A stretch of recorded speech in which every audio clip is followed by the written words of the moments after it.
আসসালামু আলাইকুম, কেমন আছেন? আলহামদুলিল্লাহ, আপনিও দোয়ায় ভালো আছি। এদিকে আমি ঈদের সেমাই রান্না করব। এখন এই যে ঘিটা দিয়ে দিলাম, এখন দিয়ে দিলাম কিশমিশি আর দিয়ে দিলাম বাদাম।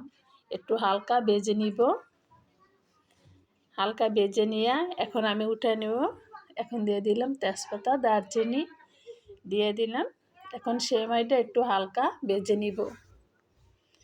এই যে সেমাইটা হালকা একটু ভেজে নিলাম। এখন দিয়ে দিলাম চিনি দিয়ে দিলাম। এখন আবার একটু লাড়া দিয়ে এখন দিয়ে দিব গুঁড়া দুধ দিয়ে দিলাম।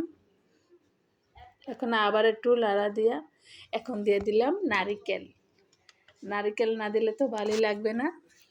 এখন যেই কিশমিশি বাদামটা ভেজে রাখছি উপর দিয়ে দিলাম।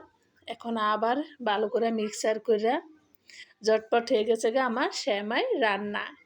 আপনারা এরকম ঈদের ভিতরে সেমাই রান্না করতে পারেন।